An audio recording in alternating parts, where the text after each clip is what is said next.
एक दिन हम लोग बाजार गए थे, बच्चे के लिए जैकेट वगैरह लेनी थी, ठंड आ गई है तो ये सब भी करना ही होता है। जैकेट ली भी, उसकी जैकेट पर लिखा है नेवर गिव अप।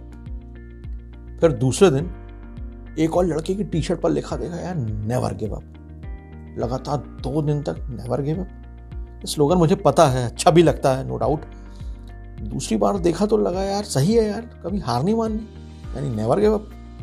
मुझे कतई पता नहीं था कि 2 बार स्लोगन देखने का मतलब क्या था। मतलब ये था कि इसी तरफ से इस बार की कहानी आने वाली थी। मेरे बचपन के दोस्त आदर्श शर्मा ने एक कहानी भेजी। हमारा स्कूल का ग्रुप है, हमारे सेक्शन का ग्रुप है, तो उसमें आदर्श ने कहानी डाली, मुझे अच्छी लगी और नो डाउट मैंने ले ली। आदर्श को बहुत धन्यवाद है। आदर्श मुंबई में एक इंटरनेशनल कंपनी में बड़े पद पर हैं। आदर्श को हम लोग प्यार से अद्दू बोलते हैं। शायद ही कभी हो कि उसे आदर्श बोला गया हो।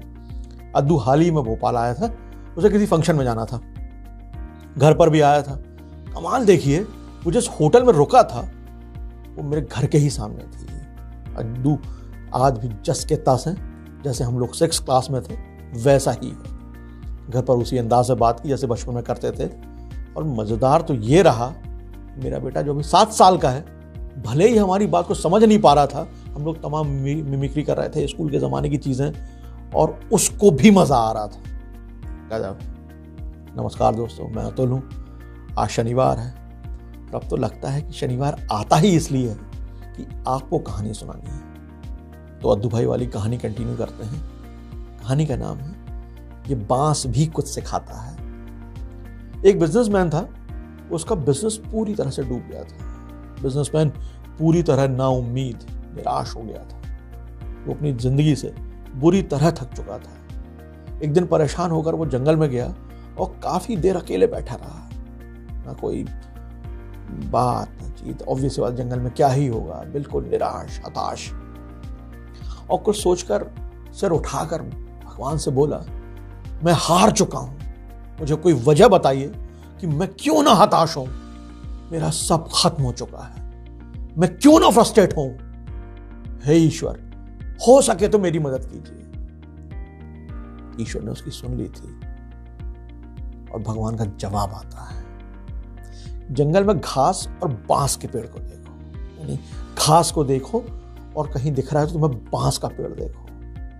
जब मैंने घास और इस बांस के बीज को लगाया था, मैंने इन दोनों की बहुत अच्छे से देखभाल की थी। इनको बराबर पानी दिया, बराबर रोशनी दी।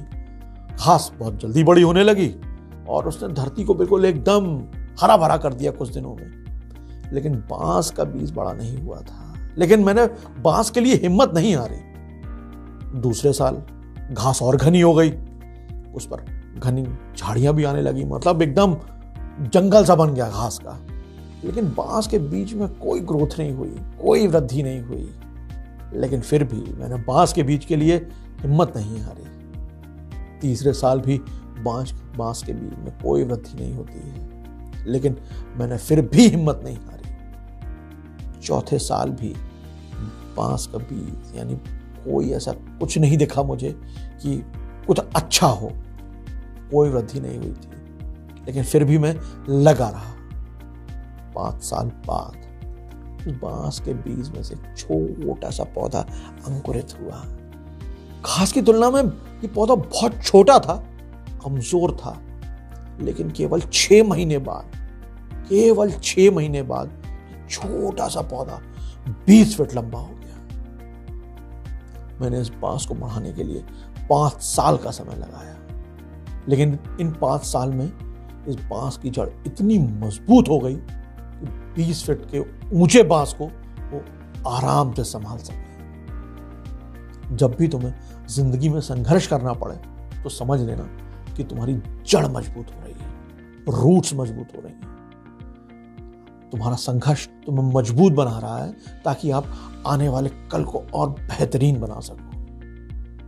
मैंने बांस पर हार नहीं मानी, मैं तुम पर भी हार नहीं मानूंगा। किसी दूसरे से अपनी तुलना मत करो।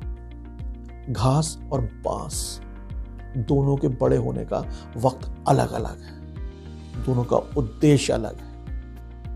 तुम्हारा भी समय आएगा, एक दिन तुम भी बांस के पेड़ की तरह आसमान छुओगे। मैंने हिम्मत नहीं हारी, तुम भी मत हारो। जिंदगी में स्ट्रगल से, अपने संघर्षों से मत घबराओ, क्योंकि यही संघर्ष तुम्हारी सफलता की जड़ों को मजबूत करेगा। बस यही थी आज की कहानी, छोटी सी कहानी अद्दू भाई के जानिब से। दोस्तों, तुलना से किसी का भला नहीं होता, तुलना करनी ही नहीं चाहिए, लेकिन हर दम हर पल होती है। वो ऐसा है, उसे देखो, वो वैसा है, यार तुम तो कोई भी इससे अछूता नहीं है। तुलना करना शायद हम इंसानों का व्यवहार बन चुका है, हम लोगों के पूरे व्यक्तित्व में शुमार हो चुका है। यार कोई खिलाड़ी है तो कोई सिंगर है, कोई रनर है तो कोई फुटबॉलर है, कोई नेता है तो कोई एक्टर है। हर आदमी की अपनी पहचान है, हर इंसान अलहदा है। गेहूं का पौधा बरगद नहीं बन सकता, पीपल जामुन नहीं हो सकता। सच है। परीक्षा में 60% लाने वाले की अपनी खासियत है, 80 वाले की अपनी, 90 वाले की अपनी, 33% लाने वाले की भी अपनी खासियत है, होगी ही, ऐसा हो ही नहीं सकता। किसी की तुलना ना करें, न अपनी किसी से करें, ना किसी को खुद की तुलना करने दें, सबको पनपने दें। किसी को देखने के लिए तो पूरी जिंदगी पड़ी ही है यार। ज्यादा ज्ञानवाणी हो गई हो तो क्षमा चाहता हूँ। अगले शनिवार शाम 6 बजे आनी के YouTube चैनल पर एक नई कहानी लेकर आऊँगा।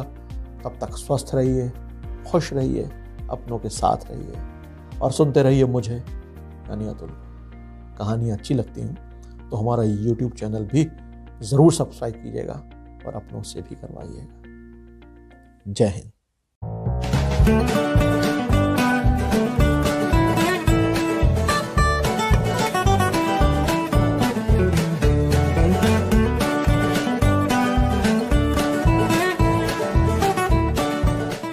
Watch Ani TV.